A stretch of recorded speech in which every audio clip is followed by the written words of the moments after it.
사무엘상 6장 12절부터 15절 말씀 찾으셨으면 한 목소리로 읽겠습니다. 시작. 사무엘이 백성에게 이르되 모세와 아론을 세우시며 너희 조상들을 애굽 땅에서 인도하여 내신 이는 여호와이시니 그런즉 가만히 서 있으라. 여호와께서 너희와 너희 조상에게 행하신 모든 공의로운 일에 대하여 내가 여호와 앞에 너희와 담론하리라.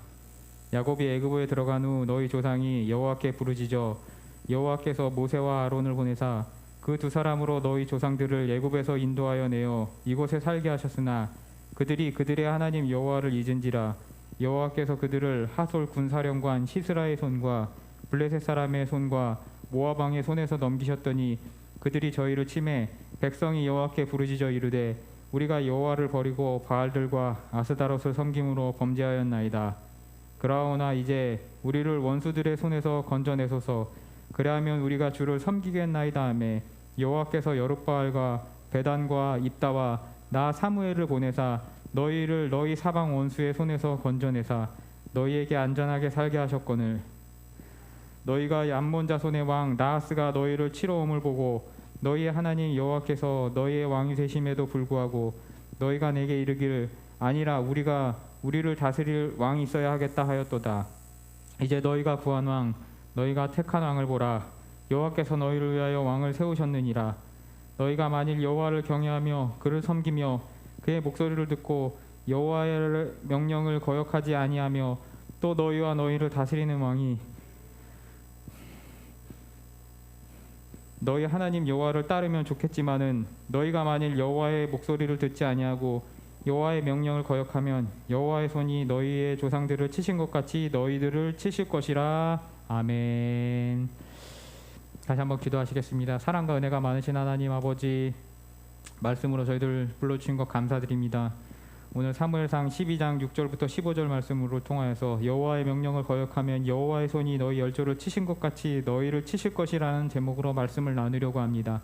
말씀 가운데 주님 앞으로 돌아올 수 있는 역사가 나타나는 시간 되게 주님 도와주시옵시고 은혜 내려 주시옵소서. 제만교죄 믿사옵고 이 모든 말씀 우리 주 예수 그리스도의 이름으로 기도드리옵나이다. 아멘. 예, 우리 사모님 오미크론 다 나으시고 나왔어요. 근데 여러분 불안하실까봐 이번 주도 온라인 예배로 오실 분은 모셔도 되지만 온라인 예배로 하기로 했습니다. 어저께 또 우리 이원 성도님이 나오셔가지고 꽃꽂이를 이렇게 아름답게 해주셔가지고 강대상 앞을 꾸며주셨습니다. 여러분 드린 손길을 위해서 한번 기도해 주셨으면 좋겠습니다. 좋은 날에는 좋은 것을 같이 즐길 줄 아는 사람을 우리는 양식 있는 사람이라고 그렇게 부릅니다. 어떤 좋은 걸 함께 해도요 자기 주관을 안 굽히고 그 똥꼬집을 피워가지고 같이 일하기 싫어하는 사람들을 격에 어울리지 않는다라고 우리는 흔히 부릅니다. 흔히들 생각하기에 미식가들은 입맛이 까다로운 사람이 미식가라고 그렇게 오해를 하는데요, 사실 미식가는요 여러 가지 재료와 다채로운 방식으로 많이 먹어오면서 그 음식의 개통의 역사를 아는 사람을 미식가라고 그렇게 부릅니다. 지금 상앞에 주어지는 요리의 역사와 식재료의 유통 과정의 특성, 그런 것을 대해서 생생하게 내러티브로 풀어서 이야기해주는 사람, 음식을 먹으면서 그 이야기를 곁들임으로 입맛을 돋구는 사람을 우리는 미식가라고 부릅니다. 그리고 그런 사람들은요 우리는 양식 있는 사람 혹은 스타일리시하다라고 그렇게 이야기하기도 합니다. 제가 우리 사모님을 처음 만났을 때 좋은 인상을 느낀 게 뭐였냐면요, 진짜 뭐든지 맛있어요 호호호 하는 그런 모습, 잘 먹는 모습 때문에 아, 이 정도면은 나 같은 사람도 참을 수 있겠구나 하는 생각이 들어서 그때부터 눈여보기 시작했던 그런 기억이 납니다. 사람이 어떤 상황, 모든 상황을 만나는데 그 상황들이 다 입에 맞을 수는 없어요. 먹어본 식재료와 문화와 환경이 다 다르기 때문에 당연히 입맛에 맞지 않는 것이 있을 수 있어요. 그렇지만 내가 여기서 이것이 맛없다라고 이야기해버리면은 솔직히 그렇게 특별히 맛없는 것도 아닌데 누구 한 사람이 까탈 부르기 시작하면은 그 좌석에 있는 청중의 인식 속에 먹으면서 나는 미맹인가 하면서 맛있던 것도 이제 맛이 달아나기 시작한다라는 것입니다. 그런데 그 이야기를 겉들여서 내러티브, 음식에 대한 내러티브를 해주게 되면은 음식 자리가 풍성하게 되는 것을 우리는 항상 느끼게 돼요. 그런데 우리 사모님은 미식가는 아니지만 김밥 한 줄에도 감사하면서 먹는 모습을 보면서 아, 좋구나라는 그런 생각을 하게 되었어요. 그런데 나중에 보니까 이렇게 얘기하더라고요. 자기는 뭐든지 맛있다라고 그렇게 얘기를 하더라고요. 초등학교 때 한참 때는요, 아침에 라면 끓여 먹고 학교 가고 싶어서 그 장모님한테 막 울고 그랬다라고 그렇게 고백을 하더라고요. 뭐 어쨌건 간에 여튼 같은 음식을 먹으면서 즐겁고 같이 먹고 싶은 사람이 저에게는 우리 사모님이었어요. 그래서 제가 지율이한테도 항상 이야기하는 것이 뭐냐면요, 음식이 일단 네 입맛에 맞지 않고 맛이 없어도 이걸 맛있게 먹는 사람도 있기 때문에 정말 이물질이 들어가거나 크리티컬한 상황이 아니라면은 적극적으로 이걸 맛이 없다라고 말하지 말아라. 같이 먹는 사람이 다시 너랑 식사 자리에 앉기 싫어하는 그런 큰 리스크다. 다른 소극적인 방법으로 혹은 뭐 이렇게 음식을 섭취를 피하면 된다. 말은 하지 않고 그냥 덜 먹으면 된다라고 그렇게 항상 신신당부를 합니다. 예전에 고등학교 때요, 은평구 신사동 살던 그런 시절이었어요. 이렇게 다세대 연립주택에 사는데 골목을 이렇게 사이 두고 제 방 창문 밑으로 옆집 반지하가 있는데 거기 정신이 좀 이렇게 반이 나간 청년이 살더라고요. 근데 허구한 날 울어요. 창문 열어놓고 허구한 날 울어요. 그러니까 제 방에서 더우면 창문 열어놓고 여름에 있으면은 맨날 흐 하고 우는 젊은 청년애가 우는 그런 소리가 들리는 거예요. 아주 저도 같이 그 소리를 들으면서 미치겠어요. 근데 어느 날 갑자기 기타를 치면서 울기 시작한 거예요. 어디서 기타를 얻었는지 기타를 치면서 울기 시작을 해요. 또 그렇게 울어요. 그래서 제가 짜증나가지고 그 전까지는 집에서 기타를 크게 안 쳤는데 저도 한 기타를 치니까 이렇게 이제 맛기타로 제압을 해줘야 되는데 그때부터 안 치던 그 기타를 치기를 시작을 했다라는 것이에요. 그러니까 제가 그걸로 맛기타로 이렇게 대적을 하니까 자기보다 기타를 잘 치는 것 같고 훨씬 좋은 멜로디가 나오니까 그때부터는 기타는 안 치고 그냥 우는 거는 계속 하더라고요. 우는 건 멈추지 않더라고요. 그런데 희한한 게 지금 저희 아랫집에 어떤 아이가 사는데 이 아이도 정신적인 문제가 있는 것 같아요. 이 아이도 뭔가 자기 마음에 안 맞으면 화장실인지 안방인지 모르지만 거기서 몇 시간씩 울고 살려주세요 살려주세요 막 그러고 이렇게 우는 걸 봐요. 저는 처음에 아동학대하는 줄 알았는데 그게 아니라 이 아이가 정신적으로 문제가 있는 것이더라고요. 그렇게 몇 시간씩 우는 것을 보게 돼요. 그게 화장실 환풍기를 타고 올라오더라고요. 사람이요, 이렇게 남이 울 때 같이 울어주고 기뻐할 때 기뻐해주는 사람을 우리는 정상인이라고 불러요. 남은 기쁜데 혼자서 울고 있고 우울하고 있으면 그걸 뭡니까? 정상인의 범주에서 우리는 비껴놓는다라는 것이에요. 근데 제가 이렇게 목회 초기에 상담을 이렇게 하다 보니까 문제가 있는 사람은 항상 보면요, 걱정이나 우울증에서 헤어나지 못한다라는 그 공통점을 발견하게 되었어요. 사람 사는 것이 다 같은 조건임에도 불구하고 항상 거기에 몰입해가지고 우울하고 걱정하기 시작한다라는 것이에요. 그래서 이제 상담을 하면서 그 부분에서 설득하다가 보면은 나중에 어느 포인트에서 가슴이 찔렸는지 마음이 찔렸는지 모르겠는데 공격적으로 변하기를 시작해요. 그것이 그 우울과 걱정과 다크한 것, 그런 분위기들이 마치 자신의 인생을 구할 것처럼 붙잡고 절대 안 놓더라는 것이에요. 그래서 이제 주위에 있는 사람들이 대법원 몇 번 대화하다 보면 질리기 시작해요. 그러면서 사람들이 뭐라고 생각을 하냐면요, 아니 이 아름다운 세상에 왜 굳이 내가 저 이야기를 들어야 하지? 라는 생각이 들어가면서 인간관계의 벽이 하나 생기고 둘 생기고 그렇게 멀어져 가는 것을 보게 돼요. 근데 이제 제가 신학을 시작하면서 여러 가지 목회 방향들, 목회 스타일에 대해서 배우고 연구를 하게 돼요. 근데 그 중에 하나가 목회 상담학이 있는데 그 목회 상담학이 상당히 매력이 있는 그런 분야라는 것이에요. 기독교가 여러분이 잘 아시다시피 사실 말의 종교예요. 그리고 말로 전도하는 종교예요. 그런데 말로 누군가를 치유하면서 전도도 한다라고 하니까 전도사님 시절 전도사들이 이렇게 혹해요. 신학교 들어가는 사람 웬만하면 말 못하는 사람이 없기 때문에 정말 아주 만만하게 생각하고 목회 상담학에 이렇게 도전을 해요. 저도 목회 초년생 초반 시절에 이렇게 목회 상담학 쪽으로 나가볼까 하고 이렇게 몇 번 시도하다가 질리는 일이 있어서 결국 접었던 기억을 하게 돼요. 이렇게 내담자를 오랜 동안 뭐 한 반년, 1년씩 이렇게 이야기를 들어주다 보면요, 저도 뭐 미숙한 그런 상담자이기 때문에, 그리고 저도 상처 입은 치유자, 상처 입은 사람이기 때문에 실수가 나오는 부분이 있기 마련이에요. 그런데요, 여지없이 그 부분에서 이 나의 내담자의 공격성이 드러나더라고요. 근데 잘 훈련되지 않으니까, 웰 트레이닝 되지 않은 저니까 그 부분에서 콱 막히고 제가 이걸 길이 아니라는 것을 그 자리에 맞닥뜨리게 되더라고요. 근데 나중에 계속 목회 상담학을 공부하다 보니까 목회 상담학 명언 중에 이런 이야기가 있더라고요. 내담자가 공격성을 드러내면 기뻐할지니 거기에 해결의 열쇠가 있느니라 라는 명언이 있더라고요. 근데 저는 그거를 몰랐고 그래서 결국에는 접게 되었어요. 그리고 그걸 참을 수 있는 능력이 저한테는 부족하더라고요. 그래서 하나님이 나를 목회 상담으로 부르시지는 않았구나 라는 그 생각을 하게 되었어요. 그리고 접게 되었어요. 그 찔리는 포인트가 그 사람이 나아질 수 있는 실마리라는 것이에요. 그런데요, 상담학을 해보면서 그 포인트, 그 열쇠를 꽂는 순간 정말 말이 쉽지 상담자가 같이 그 고통을 겪는 것, 말만 쉽다라는 걸 알게 되었다라는 것이에요.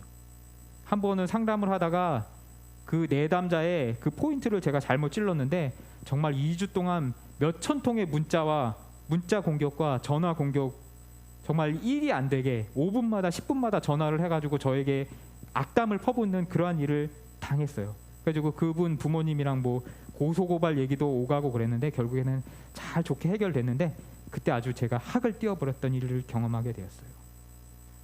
이렇게요, 주변 사람들의 변화에 조응해주고 좋아해주고 동떨어지지 않게 적절하게 반응해주는 것이 인간의 기본 소양 영역이면서 그것을 우리는 사회생활이라고 불러요. 사회생활 잘한다라고 그렇게 부른다는 것이에요.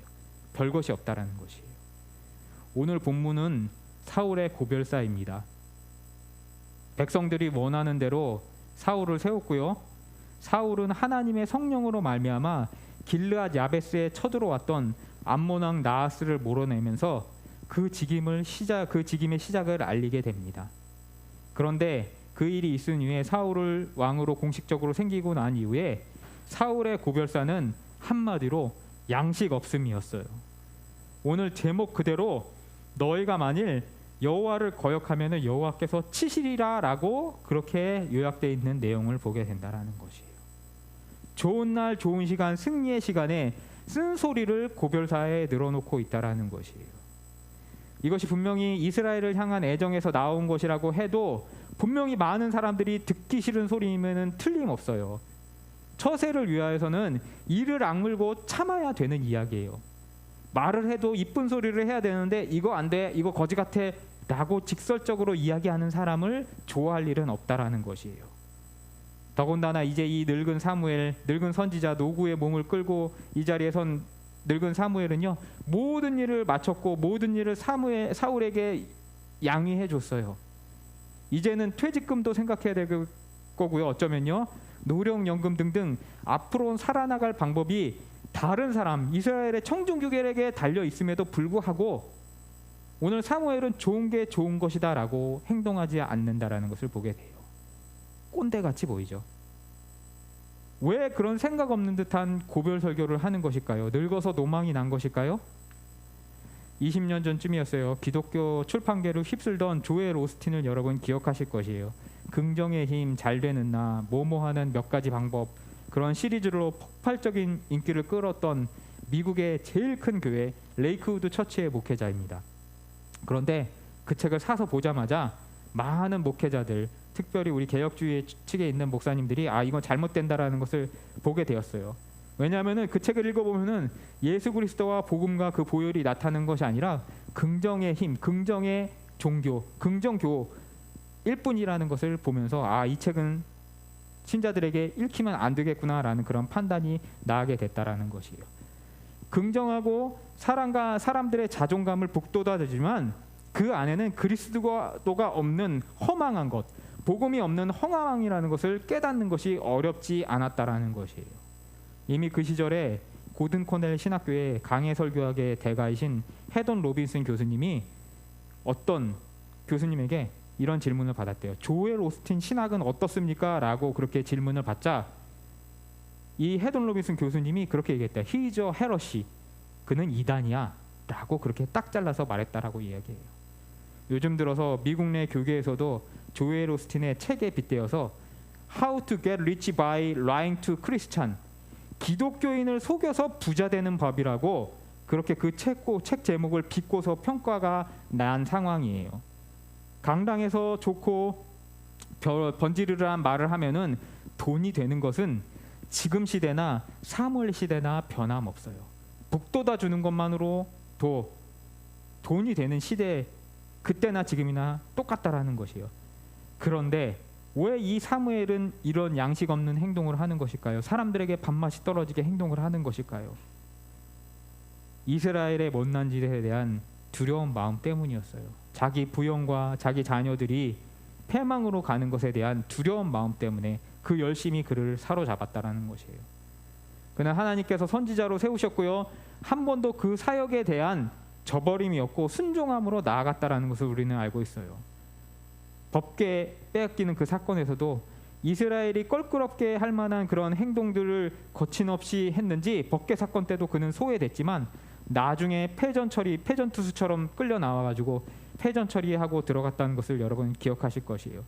그리고 이제 왕 제도 때문에 이스라엘 백성이 사무엘 자신을 버린 시점에도 하나님이 하시는 이야기에 설득되고 설복되어서 하나님의 도구가 되어서 하나님이 계획하신 그 일을 이야기하면서 그 일을 충실히 진행하는 것을 오늘 본문에서 보게 된다는 것이에요. 계속 얘기 드리지만 사무엘의 인생이 순탄한 것 같다라고 우리는 그냥 언뜻 생각하지만 사무엘 상 속에 그의 인생은 한 번도 순탄한 적이 없었다라는 것이에요.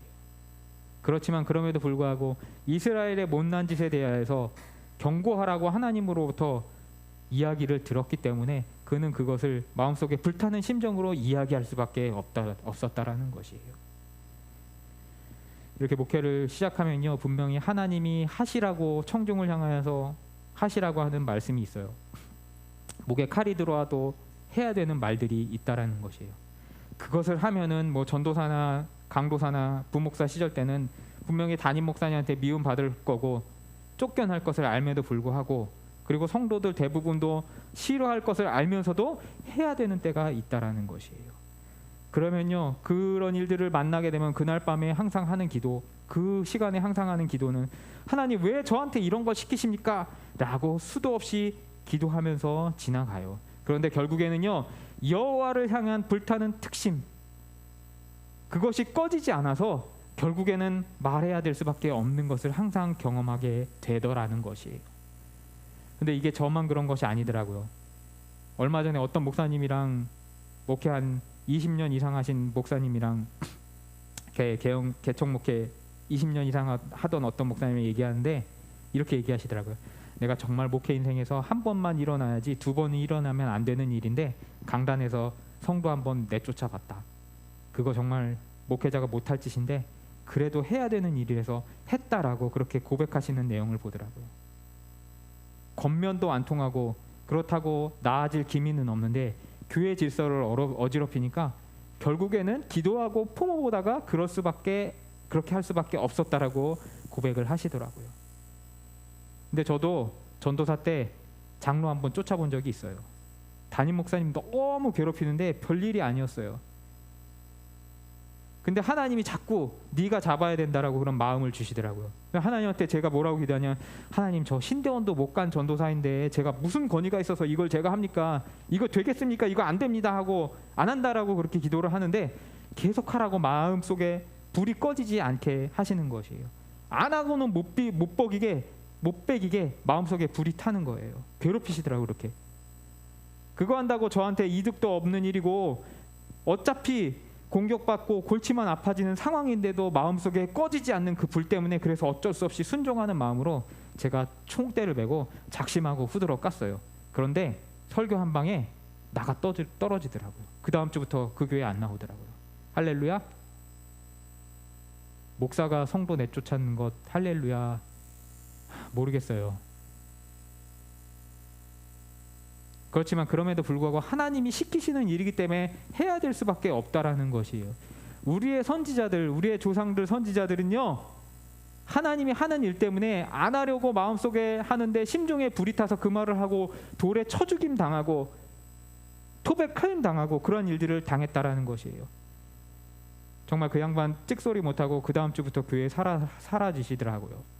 그 설교 끝나고 집에 왔는데 그 장로님 때문에 사모님이, 담임 목사 사모님이 시름시름 알아서 죽어가시다가 사모님이 제가 그 일을 해주니까 너무 속이 시원하고 시원한 냉수처럼 느끼시는지 그날 밤에 사모님이 전화를 하셔가지고 저보고 만나자라고 그렇게 하시더라고요. 그래가지고 교회 카페 가가지고 사모님 만났더니 사모님이 제 손을 붙잡고 감사하시다라고 그렇게 우시더라고요. 마음속에 응어리셨던 게 풀어지신 거예요. 그런데 그러면서 이제 사모님이 저한테 하는 말이 정말 걱정을 하시면서 전사님 그런데 뒷일 괜찮으시겠어요? 괜찮으시겠어요? 계속 물어보시는 거예요. 앞으로 힘들어지실 텐데 괜찮겠냐고 물으시는 거예요. 그래서 제가 말씀드린 건 뭐냐면요. 제가 하고 싶어서 한 게 아니라 하나님이 이걸 하라고 시키신 일이기 때문에 저 마음 편하니까 사모님 걱정하지 마세요. 할 수밖에 하나님이 없게 만드셨고 길을 인도하시는 걸 알기 때문에 두려움 없습니다라고 그렇게 고백을 드렸어요. 정말 두려움이 없더라고요. 그 일을 했는데 일개 신대원도 못 간 전도사가 장로를 내쫓았는데도 두려움이 거짓말같이 없더라고요. 그리고 그 이후로 아무도 없었어요. 하나님이 뜻하신 일이었으니까 정말 아무 일도 없더라고요. 그리고 제가 그 일이 끝나고 나서 그 담임 목사님한테 도움 받은 것도 없어요. 근데 돌아보니까 결혼식 때도 와주시고 졸업식 할 때도 식당에서 우연히 만났는데 스펄전 설교학 책 한 권 사주시고, 저는 사실 이 설교 준비하기 전까지 그 목사님이 왜 제 결혼식 때 와주셨고 제 졸업식 때 그때 우리 저번 달에 설교했던 김태훈 목사님이 저 나오고 나서 그 교회에 들어가셨는데 그 졸업식 축하회로 오주셨다가 저를 보시고서는 그렇게 스펄전 설교학을 책을 주시더라고요. 그래가지고 이 목사님 왜 날 왜 주시지? 라고 그러고 생각을 했는데 지금 이 설교를 준비하면서 보니까 내가 그때 그 일을 했던 것, 그때는 고마운 표현 안 하셨는데 목사님이 생각하시기에는 고마운 마음이 있어서 그 목사님한테 결혼식 오라고 초대도 안 드렸고 졸업식 오라고 말씀도 안 드렸는데 오셔서 축하를 해주셨다라는 것이에요.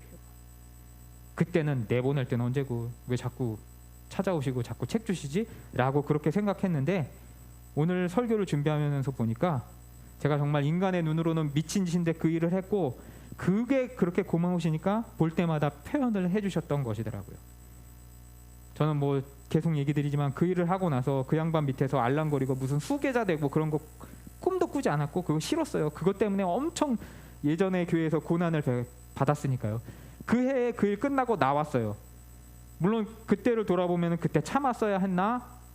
참았어야 되나라고 누군가 물어보면은 여호와를 향한 특심, 그 특심 때문에 내가 안 하려고 해도 그 상황에서 하나님께서 여호와께서 다시 저를 불붙이기 때문에 했을 거라고 얘기 드릴 수밖에 없어요. 내가 사람에게 잘 보이랴 하나님에게 잘 보이랴 그 문제이기 때문에 다시 하게 될 수밖에 없다라는 것이 지금의 생각이라는 것이에요. 사도행전 6장 8절부터 15절을 한번 보실게요. 사도행전 6장 8절부터 15절입니다. 신약성경 사도행전 6장 8절부터 15절입니다.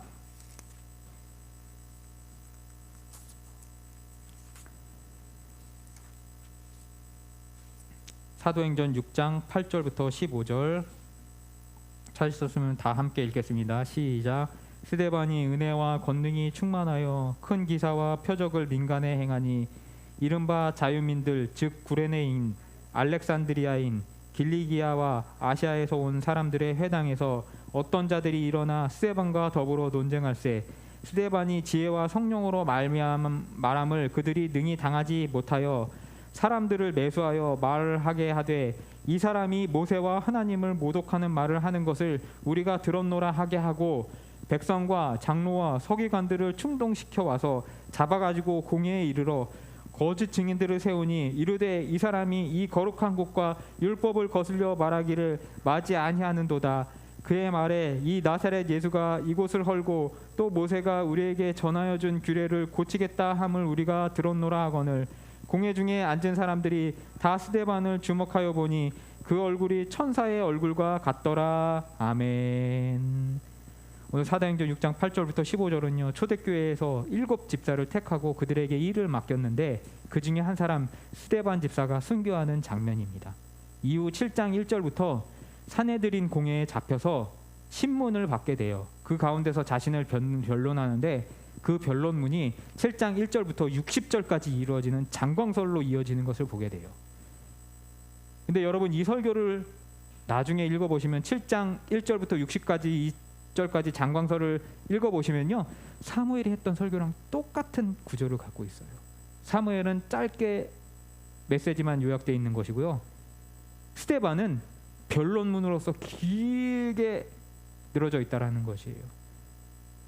아니, 근데 살펴보면요, 구약 선지자들 자체가 백성들한테 예언을 할 때, 백성들을 가르칠 때 하는 말 자체가 아브라함의 역사부터 쭉 이야기하면서 너희가 선지자들이 했던 말을 듣지 않고 너희들 조상이 했던 실수를 하면은 하나님으로부터 망하게 된다라는 똑같은 방식으로 모든 선지자들이 다 이 방향에서 벗어나지 않고 이야기했다라는 것이요. 그렇게 설교하고 돌맞아 죽었다라는 것이에요. 신약에 와도요, 그 전통은 사라지지 않았다라는 것이에요. 스데반은요, 마지막 7장 47절에부터 솔로몬의 성전보다 크신 하나님을 너희가 성령을 거스려 잡아 죽였다라고 하고 나서 돌맞고 찍 하고 죽게 됩니다. 인간의 관점에서 보면은 개죽음이에요. 그 말만 안 했어도 안 죽는데 왜 저렇게 실없게 어리석게 죽을까? 오래 살고 볼 게 중요한 것이 아닐까라고 그렇게 하는데, 여러분, 계속 이야기 드리지만 여호와를 향한 특심, 그 특심이 그의 중심을 불붙게 하니 안 할 수가 없었다라는 것을 이야기하고 있다라는 것이에요. 사도행전은 누가가 썼는데 같은 맥락에서 누가복음 19장에 보면요, 예수께서 예루살렘의 십자가에 달리시려고 예루살렘에 이제 입성하시려고 해요. 그러면서 여리고를 지나시면서 지난주에 설명드렸지만 여리고에서 뽕나무 무화과 나무에 앉아 있는 삭개오를 봐요. 그리고 그 삭개오를 변화시키고 바로 그 뒤에 성전으로 입성하셔요. 들어가서 하시는 일이 뭐냐면요, 성전을 다 뒤집어 엎으시고 환전상 다 깨부시는 그러한 사건들이 벌어지게 돼요. 왜 여호와께서, 왜 하나님께서, 왜 예수님께서 이런 일을 하셨을까요? 삭개오와 성전 정화 사건은요, 둘이 별개의 따로 이야기가 아니에요. 같은 한 세트로 봐야 된다라는 것이에요. 세리장인 삭개오, 이스라엘 민중의 최대의 적이었던 세리였는데 그 중에서도 장이었던 삭개오는요, 하나님의 말씀이 선포되자마자 회개하였고 자신의 재산의 반을 나눠주고 세금으로 착복한 것이 있으면은 4배를 갚아주었다라고 제가 지난주에 분명히 말씀드렸어요. 율법상 2배만 갚으면 되는데 거기에 2 곱하기 2를 해서 4배를 갚는 완전한 회개를, 넘쳐나는 회개를 보였다라는 것이에요. 그런데 이 예수 그리스도의 회개의 메시지를 들었던 다른 한편 무리들 누굽니까? 성전에 있던 서기관과 바리새인들, 그리고 그들의 우두머리인 대제사장과 사내들인 공회는요, 회개는커녕 성전에서 돈놀이를 하고 있었다라는 것이에요. 이게 무슨 전통이 있었던 것도 아니에요. 원래는 이 가야바 시대 이전에는 성전 밖에 환전하는 시장이 7개가 있어가지고 거기서 다 하고 있었던 일인데, 그거를 마치 교회당 안에 ATM기 설치하듯이 성전 내부로 이번 대제사장 기간에 끌어들여 왔다라는 것이에요. 왜요? 복지, 편의, 여러 가지 말들이 있겠지만 사실은 그 마음 심중에 돈을 긁어 모으려고 했다라는 것이에요. 백성은 로마의 학정에 시달리는데 세리는 예수 그리스도의 회개의 메시지를 듣고 회개했는데, 대제사장이라는 자, 배운 자라고 일컬음 받는 대제사장은 그 메시지를 듣고도 회개하지 않는 것에 분개하셔서 여호와를 향한 열심, 여호와를 향한 특심이 예수님을 삼켰다라고 그렇게 그 장면에서 이야기하고 있는 것을 우리는 봐야 한다라는 것이에요. 그 누가를 썼던 바울의 동역자 의사 누가는요, 사도행전을 기록하면서 그 예수의 영에 사로잡힌 스데반이 어떻게 예수처럼 말하고 어떻게 예수처럼 죽는지 보여주는 장면이 오늘 사도행전 7장의 내용이라는 것이에요. 저도 이렇게 교회를 이렇게 시작했지만 이거를 성공시키기 위해서는 떠돌아다니는 매뉴얼들이 분명히 있어요. 뭘 어떻게 하고 뭐 어떻게 하고 사람들에게 좋은 말을 어떻게 해주고 그런 매뉴얼들이 분명히 있다라는 것이에요. 그렇지만 그것보다 더 중요한 것은 매일매일 일깨우시는 하나님의 말씀을 향한 특심, 그것을 넘어설 수 없다라는 것을 깨달아야 한다라는 것이에요. 여러분, 제가 이제 가끔 설교가 끝나고 나면은 그 얘기는 좀 하지 마시지, 누구 시험 들 텐데 라고 저보다 여러분이 더 불안할 때가 가끔 있어요. 가끔이 아니라 많이 있어요. 뭐 누구 들으면 안 되고 누구 집에 뭐 그게 연관이 돼 있고 막 여러 가지 이야기를 해요. 근데 물론 저도 뭐 사심에서 그렇게 하지 않으려고 강해 설교를 하지만 이게 제가 하려고 하는 것이 아니라는 것만은 여러분 믿어주셨으면 좋겠어요. 제가 하려는 것이 아니라 강해 설교를 하다 보면은 그 단계에 따라 가지고 이 시간에 이야기를 나와야 하기 때문에 나온다라는 것이 여러분을 향해서 이야기하는 것이 아니에요. 그리고 중요한 것은 여러분을 향해서 그 이야기가 나오더라도 그것을 여러분이 하나님의 말씀으로 깨달으면은, 하나님의 말씀으로 받아들이면 내가 이걸 고쳐야겠다라는 좋은 방향으로 나아갈 수밖에 없다라는 것이에요. 그것에 대해서 여러분이 만약에 누군가들이 이렇게 생각하시는 것처럼 앙심을 품게 된다라면요, 여러분 신앙을 돌아보셔야 돼요. 물론 그것으로 인해서 여러분이 상처받으신다면 제가 100배 사죄를 해야 돼요. 그럼에도 불구하고 그것이 하나님의 말씀으로 선포되었다라면은 여러분 그것에 대해서 받으실 마음의 준비를 가지고 계셔야 한다라는 것이에요. 저는 항상 설교하면서 생각하는 것, 설교하면서 가지고 있는 마음가짐이 뭐냐면요, 설교하고 나서 찬사받고 내려오고 항상 아이스크림처럼 설교할 때 찬사받고 내려오는 것이 아이스크림처럼 달콤한 것은 분명하지만 그럼에도 불구하고 설교자의 영에는 집사 스데반처럼 설교하고 죄인들의 광분함에 둘러싸여서 쳐죽임 당하는 것이 설교자의 영예라고 저는 항상 생각해요. 그리고 마음속에 다짐을 해요. 그러므로 여러분이 아무리 저에게 말을 하셔도 어느 부분에서는 제가 물러설 수 없는 부분이 있다라는 것을 생각하셔야 된다라는 것이에요. 그 마음에 찔림이 있을 때 그것을 죄인으로서 쳐 죽이는 것으로 반응할 것인가, 아니면 하나님 앞에 회개함으로 반응할 것인가, 그것이 여러분의 심령 상태, 여러분이 성령에 사로잡혀 있는지 안 사로잡혀 있는지 그 안에 있다라는 것을 생각하셔야 한다라는 것이에요. 그리고 누가복음 19장 47절에 성전을 뒤엎으신 예수님이 날마다 그 성전에 올라가셔서 가르치셔요. 가르치시니 대제사장과 서기관과 지도자들이 그를 죽이려고 했다라고 그렇게 누가복음 19장 47절에 기록되고 있는 것을 보게 돼요. 그리고 그 영을 받은 스데반이 예수님이 돌아가신 후 얼마 뒤에 그 이야기에 대해서 설교하자, 그게 사도행전 7장 54절에 나와 있죠.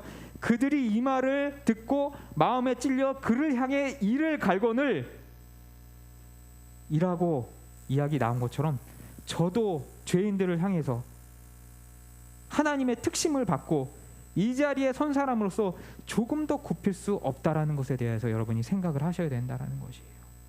이것이 지금은 쓴 것 같지만 우리 교회와 그리고 한국 교회를 살리는 길림을 믿어 의심치 않기 때문에 저는 조금 더 물러설 마음이 없다라는 것이에요. 여러분, 쫓고 싶으면 저를 쫓으세요. 죽이고 싶으시면 죽이시고 증오하고 싶으시면 증오하시면 돼요. 다만 중요한 것은 뭐냐면요, 누가 성령에 사로잡혔냐, 심판대에서 그 마음이 하나님의 특심이 들어있느냐 없느냐 하나님이 아신다라는 것, 그것이 저에게 더 중요하다라는 것이에요. 그리고 두려울 것이 없는 것이 스데반이 그 말을 할 때에 두려워서 저 사람이 나가 이렇게 얘기하는 것 같고 뜰까 말까, 나를 돌을 쳐 죽일까 두려워하지 않고 사도행전 7장 55절에 보면 뭐라고 이야기가 나와 있습니까? 성령이 충만하여 하늘을 우러러 주목하니 하나님의 영광과 예수께서 하나님의 우편에 서신 것을 보노라라고 기쁨에 충만하여서 순교의 길을 받아들인 그 길을 갔다라는 것이에요. 저는 그 길을 갈 것이에요. 이야기를 들으시면은 우리 가족분들 아이고 제가 미쳤나 보다라고 하실 텐데, 여러분 마가복음에 보면은 성령에 사로잡힌 예수님께서 예수님을 향하여서 가족들이 예수님을 보고 미쳤다 하밀러라라고 그렇게 얘기하면서 잡으러 다녔다라는 그런 기록이 있어요. 주님도 그 길을 가셨는데 제가 뭐가 무서워서 그 길을 못 가겠냐라는 것이에요. 이 개척 초기에 언젠가 제 친구 호주에 있는 이동규 씨랑 통화를 하는데 제가 이런 얘기를 했어요. 니도 알다시피 내 설교가 그렇게 나긋나긋하지 않아서 사람들이 좋아하는 설교 트렌드는 아니잖아. 이거 뭐 목회한다고 답이 있겠냐? 라고 그렇게 얘기했더니 그 이동규 씨가 그렇게 얘기하더라고요. 태호야, 잘 들어봐. 물론 요즘 설교 트렌드는 말 잘하고 나긋나긋한 설교를 좋아하는 게 맞아. 많은 사람들이 그렇게 하는 건 맞아. 그렇지만 또 역으로 네 설교가 먹히는 수요도 있어. 우리같이 교회 오래 다니고 그런 사람들은 사실 교회 가가지고 나긋나긋한 설교 듣는 것보다 정신 차리는 설교 찾으려고 찾아다니는 사람들 분명히 많이 있어. 나도 그런 설교 찾고 있는데 내 기준에서 네 설교 나쁘지 않아. 그리고 내 주위에서도 잘 듣고 있어. 그러니까 딴 생각하지 마라라고 그렇게 용기를 북돋아 주더라고요. 여러분, 입에 단 것이 여러분에게 도움이 되지 않아요. 여러분, 그 장성한 분량에 도달하면은 그것에 벗어나야 될 것에서 여러분 생각하셔야 된다는 것이에요. 결국 사무엘의 이 교벌사에서 고별사가 나온 이유는요, 여호와를 향한 불붙는 듯한 그 중심에서 나오는 특심에서 나온 이야기라는 것이에요. 직업인의 관점으로서는요, 해야 될 말, 안 해야 될 말 가려야 하지만 그 차원이 아니라 하나님의 선지자로서 사무엘이 감당해야 될 특심, 그것에서 그가 하나님을 그가 아는 하나님의 지식이 그를 그 길로 이끌었고, 사실은 하나님을 따라 맹세한 신념에 따라서 자신의 안위보다는 이스라엘 부형과 이스라엘 형제들을 향한 하나님의 선언을 담담하게 하게 만들었다라는 것을 우리는 깨달아야 한다는 것이에요. 그것을 이 사무엘을 이 좋은 날, 왕이 세워지는 좋은 날, 양식 없는 인간으로 보이게 만든 이유라는 것이에요. 사랑하는 성도 여러분, 여러분 교회에 왜 나오십니까? 이 자리에 왜 앉아 있습니까? 왜 스마트폰 켜놓고 꾸벅꾸벅 졸고 앉아 계십니까? 물론 구원받아 오신 것이에요. 그런데 의외로 인격 수양, 상한 심령의 치유, 사람들과의 교류, 자녀 교육, 병나음 등등 여러 실제적인 이유로 오신 분들도 많아요. 물론 환영해요. 예수께서 저를 받아주시고 고치시고 세워주시고 쓰신 것처럼 분명히 하나님께서는 여러분 부르시고 고치시고 세워주시고 쓰실 것을 믿기 때문에 여러분 정말 사랑으로 환영합니다. 그리고 실제적으로 복음을 통한 그런 부수적인 효과들이 있는 것은 인정을 합니다. 그러나 여러분, 본말 전도되시면 안 돼요. 여러분, 제가 이 자리에 선 것은 돈 벌려고 샜다고 하면은 이 자리에 있으면 안 돼요. 제가 만약에 여러분 돈 벌려고 여기 섰다라고 한다면 여러분 여기 있으시겠어요? 다 도망가겠죠. 여러분에게 복음을 전하려고 하기 때문에 여기 서 있다라는 것이에요. 당연히 그 복음은 항상 달콤할 수 없어요. 복음이기 때문에 달지만 우리 입에 들어갈 때는 중심이 불붙타는 떼어 먹을수록 쓴 그런 말씀으로 우리에게 다가온다라는 것이에요. 전에도 이야기 들었지만 저는 사실 교회 하지 않고 집에서 그냥 애 보고 밥하고 앉아 있으면은 더 좋은 구조예요. 집에 돈이 더 쌓여요. 저는 어렸을 때 하도 가난하게 자라가지고 사모님이 외벌이로 벌어오시는데 그 돈만으로도 세상을 다 가진 것 같아요. 어렸을 때 너무 힘들게 살았으니까요. 어떤 분은 이렇게 얘기를 하셔요. 목사가 정기적으로 돈 잘 벌어오는 사모가 있으면 야성이 죽어서 안 된다라고 그렇게 이야기하는 분도 있어요. 저 실제로 결혼할 때 그런 이야기들 많이 하시는 분이 있어요. 교사 사모랑 결혼하지 말라고, 야성 죽는다고. 여러분들이 그런 말들을 하셨어요. 그런데요, 그거 다 케이스 바이 케이스예요. 저는 그런 사모가 있으니까 오히려 야성이 더 살아나더라고요. 죽었던 야성이 다시 살아나게 되더라고요. 인간적으로 계산해 보면요, 이 교회 굴리는 거 손익 계산해 보면 꽝이에요. 벌써 이거 시작하고 수술도 한번 받고 몸도 축나고, 인간이라면은 지혜가 있다라면 안 하는 게 맞아요. 그리고 뭐 딱히 시작했다고 해도 폭발적으로 전도가 되는 것도 아니잖아요. 그럼에도 불구하고 제가 이 자리를 지킬 수밖에 없는 이유는 제가 하나님과 이 일을 하기 전에 하나님과 겨룰 때에 하나님과 나눴던 이야기, 하나님께 했던 기도 때문이에요. 제가 배우자 기도를 하면서 하나님, 내가 이 일을 하긴 해야 되는데 저 어차피 맨날 이 길 가면 맨날 돈 50만 원이나 벌고, 전도사 때 50만 원 받았으니까 어디 제 꼬라지를 봐도 제가 어디서 청빙 받아가지고 목회하기도 힘들고 제 입에 밥풀칠을 하기도 힘들고 개척을 할 텐데 뭐 늘어나겠습니까? 하나님, 근데 하나님 저 결혼시키시고 새끼 낳아 키워야 되는데 이 50만 원 갖고 제가 어떻게 새끼 낳아 키울 수 있겠습니까? 저는 제 입은 제가 알아서 50만 원이 뭐 들어오면 그걸로 먹고 살 테니까, 그걸로 살다가 죽으면 되니까 제 사모는 자기가 돈 벌어서 먹고 살고 자기가 애 키울 수 있는 사모나 주십시오. 그거나 해주시면은 제가 하나님 앞에 이 길 가겠습니다라고 바지가랭이 붙잡고 늘어지면서 기도했던 기억이 난다라는 것이에요. 그 기도를 하나님이 이루어 주셨어요. 이루어 주시고 남았어요. 그럼 제가 해야 될 일을 답 나온 거예요. 그래서 이 자리가 손익계산으로 보면은 꽝이지만 이 자리에 서 있는 것이고요. 제가 여러분 앞에 설교 드릴 때 여러분을 위하여서 달콤한 말만 하는 것이 아니라 내가 사람을 즐겁게 하라, 여호와를 즐겁게 하라, 그 마음 때문에 입을 다물 수 없는, 말할 수 없는 그 고통 가운데서 입을 열게 해주시는 그 사명 때문에 가성비 꽝인 이 자리에 서 있다라는 것이에요. 사랑하는 성도 여러분, 마음속에 근심이 있거나 마음속에 풀어지지 않은 뭉친 마음이 있다라면 여러분 마음을 고쳐 드시길 바래요. 내 일생의 안위와 영달에 대한 욕구 때문에 불안한 세월을 살고 있지 않나 돌아보시길 바래요. 사무엘을 통하여서 그 공동체에게 내 음성을 들으라라고 여호와 하나님께서 외치고 계신다라는 것이에요. 그것은 이스라엘 공동체를 향한 이야기만이 아니라 지금 이 시간 듣기 싫어도 우리가 직면해야 될 말씀이라는 것을 부인하지 마시길 바랍니다. 그 말씀을 외면할 때 이스라엘 백성들은 젖과 꿀이 흐르는 가나안 땅, 그 가나안 땅 안에서 하나님의 백성이라고 일컬음을 받는 공동체였음에도 불구하고 그 안에서 타락의 길로 가게 된다라고 사무엘은 계속해서 외치고 있다라는 것이에요. 연금? 전별금? 그런 것 두려워하지 않았다라는 것이에요. 여호와를 향한 특심, 여호와를 향한 열심에 의하여서 그를 불사르고 그가 외치고 있다라는 것이에요. 여러분, 이스라엘이 우상 숭배했다고 하니까 여러분, 우리 그 성경을 이미 다 알고 있으니까 그 어리석은 놈들, 하나님을 잘 믿지 라고 그렇게 얘기하시는데, 그들이 그렇게 방탕했던 것도 사실 그들에게 이유가 있었어요.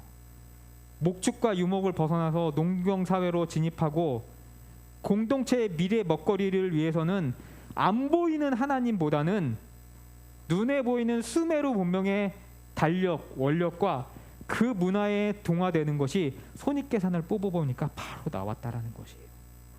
그들 나름에는 자기 나름대로 합리적이었어요. 그런데 그 합리성이 그 조상 아브라함이 박차고 나온 수메르 문명, 우상 숭배의 문명으로 다시 돌아갈 수밖에 없었다라는 것이에요. 그 이유가 결국은 미래에 대한 불안이었다라는 것이에요. 사랑하는 성도 여러분, 미래에 대한 과도한 불안감 버리세요. 하나님 앞에 기도로 메워 알리지 않으면은 여러분 이스라엘 백성과 똑같은 우상 숭배의 길로 갈 수밖에 없다라고 성경은 이야기하고 있어요. 이렇게 하면 이렇게 얘기하시겠죠? 목사야, 네가 뭘 하냐? 일하고 풀칠하고 먹고 사는 게 얼마나 힘든지 알아? 네가 일해봤어? 라고 하시지만 여러분, 저도 항상 얘기하지만 경험할 만큼 해봤어요. 고생할 만큼 해봤어요. 요셉으로 말미암아 야곱이 애굽에 당도하게 됩니다. 그러자 이제 애굽 왕 바로 앞에 당도해가지고 애굽 왕 바로에게 노고를 끌고 인사하러 나가니까 바로가 보기에 정말 너무 고생해 보이는 흔적이 역력하니까 네 나이가 얼마냐라고 그렇게 물어봐요. 왕이니까 젊었어도 노구의 이 140 먹은 늙은이한테도 이렇게 물어봐요. 처음에는 뭐 그냥 흔한 늙은이로 생각하고 물어봤겠죠. 그러자 야곱이 이래요. 내 나그네 길 130입니다. 그런데 우리 조상보다는 한참 덜 고생했습니다. 그래도 험악한 세월이었습니다 라고 그 대답을 하게 됩니다. 그러자 바로가 그 대답을 듣자마자 아, 야곱 이 사람은 내공이 다른 사람이구나, 그걸 깨닫게 되었던 것 같아요. 그래서 야곱 보고 축복을 해달라고 그래요. 대제국의 바로가 야곱에게 축복을 받았다라고 창세기 47장 8절에 기록되어 있는 것을 우리는 주목해야 된다는 것이에요. 저도 어디 가면은 왜 이렇게 늙었냐라고 묻는 사람들이 많아요. 내가 보기엔 지들이 더 늙었는데, 저보다 찾아보면 한 살이나 많고 동갑 나이인데 짜증나게 자꾸 저보고 늙었다라고 그렇게 얘기를 해요. 처음에는 그게 막 이렇게 마음에 상처가 되고 그러는데, 이 성경을 읽다 보니까 나그네 길 반살이 했는데 내가 정말 고생 많이 했구나, 하나님의 은혜로 여기까지 살아왔구나, 감격을 하게 되더라고요. 하나님은 분명히 여러분을 향해서 세상의 가치와 명예 달성을 위하여서 안달하지 말고 하나님을 돌아보는 것이 길이라고 이야기하고 계시다라는 것이에요. 여러분, 이스라엘이 우상 숭배한 것 어리석은 놈들이라고 얘기하지만 우리도 그 자리에 갖다 놓으면 똑같이 행할 것이에요. 여러분, 농경신 수멜에게 예배드리는 것 얼마나 좋은지 여러분 아셔요? 남녀, 이 수메르신 바알과 아스다라에게 예배드리는 것은요, 남녀의 이치와 맞닿아 있다라고 그렇게 이야기를 하면서요, 농사 시즌이 시작되기 전에 신전에 나가서 남녀끼리 아무나 붙잡고 해요. 바알과 아스다롯이 그것을 보면 흥분을 해가지고 비를 내리고 씨앗을 틔워주고 자식들이 쑥쑥 크게 해준다라는 그런 판타스틱한 내러티브를 바벨론 스메르 종교들은 이야기하고 있다라는 것이에요.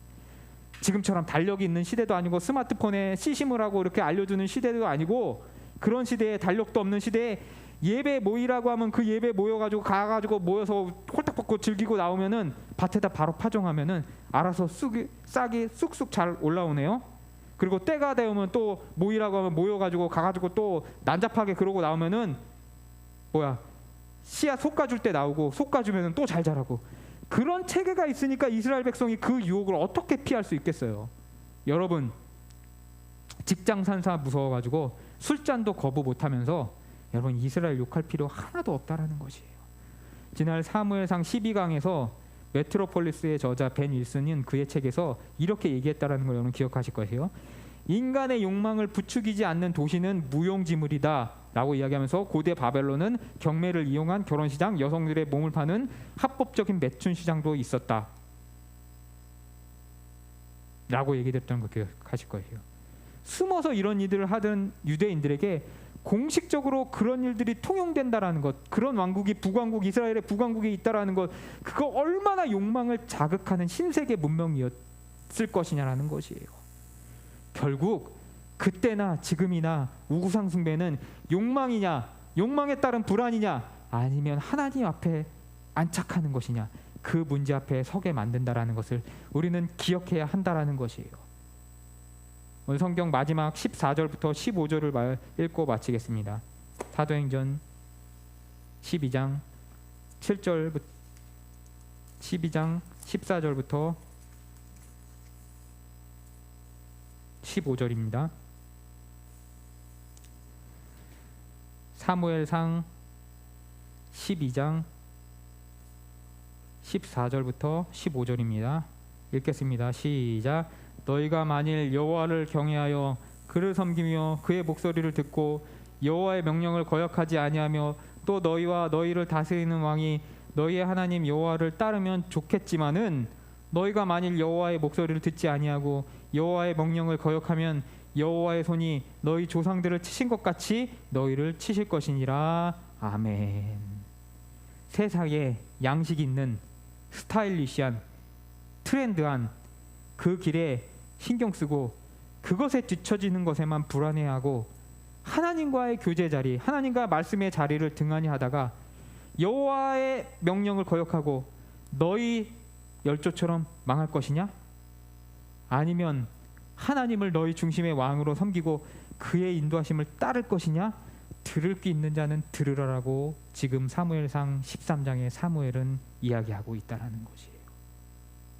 그 말씀 속에서 여러분의 중심을 택하시고 오늘 이후에 일주일간의 삶도 하나님 앞에 여러분의 중심을 드리는 삶 사시기를 주님의 이름으로 축복하고 축원하면서 오늘 말씀을 마치도록 하겠습니다. 기도하시겠습니다.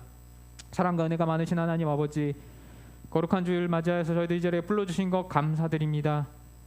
내가 여호와를 따를 것인지 아니면 불안함 속에서 세상을 쫓아갈 것인지 우리가 결단해야 하는 시간이 매일매일 있는 것을 우리가 주님 앞에 고백합니다.